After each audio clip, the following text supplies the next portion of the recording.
The ending of A Gentleman in Moscow brings with it the conclusion of Alexander Rostov's story, with his 35-year stretch of imprisonment inside Moscow's Metropole Hotel coming to a halt. After returning home from Paris in 1918 to save his grandmother from the violence of Russia's Bolshevik Revolution, Count Rostov is sentenced to life imprisonment for his status as a member of the nation's ruling class. However, instead of being locked in a prison cell, Ewan McGregor's character is confined to the walls of a luxury hotel in the nation's capital. Alexander is spared execution, unlike so many of his other social peers. The reason for the leniency is Alexander being incorrectly credited with a poem titled, "Where is Our Purpose Now?" The literary work, actually written in 1913 by Alexander's old friend, Mishka, was partially credited as inciting the revolution. The Count manages to carve out some level of existence for himself at the Metropole, with the novelty of his situation quickly wearing off. Along the way, Alexander Rostov finds the family he'd never had before, giving a man who'd lost everything something else to lose. What happens to Alexander Rostov after he leaves the Metropole Hotel explained. The post-escape fate of McGregor's character is unknown. At the end of A Gentleman in Moscow Episode 8, Adieu, Alexander dons his hat and strolls through the doors of the Metropole Hotel. After all the phones in the building ring at once as Richard Vanderweil signal that Sophia is safe, Alexander can depart while knowing his surrogate daughter is in trusted hands.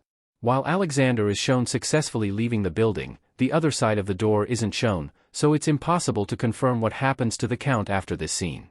Even the show's narrator, an older Sophia, confirms that she never knew what her father did next. The sequence that's shown of Alexander's reunion with Anna in Adieu is shot in the same 4:3 aspect ratio as A Gentleman in Moscow's flashback sequences, which were often from Count Rostov's point of view. However, as Sophia confirms that she never saw her parents again, this particular scene can't be a memory. Instead, what's being shown is Sophia's imaginings, dreaming of the two people who risked so much to save her enjoying a well-deserved, peaceful life. The black apples shown during this scene are another sign that it's nothing more than Sophia's fantasy. Earlier in the same episode, Alexander tells the Metropole staff of an old legend from when he was growing up. The story tells of a tree hidden deep in the woods, bearing apples as black as coal. If a person found and ate the apples, they would have the chance to live their life anew. Alexander immediately adds that he wouldn't eat the apples if he were to find them today, as despite his tumultuous life, it's a journey he doesn't regret. How and why Sophia flees Russia at the end of A Gentleman in Moscow. Sophia's one-way trip to America took careful planning. Despite being a staunch patriot, Alexander is still of the opinion that Sophia would have a better life in America than she would if she were to stay in Russia. Thankfully, Alexander's spying on the country's top brass in A Gentleman in Moscow Episode 7, An Assembly, also presents an opportunity for McGregor's character to send his daughter to safety.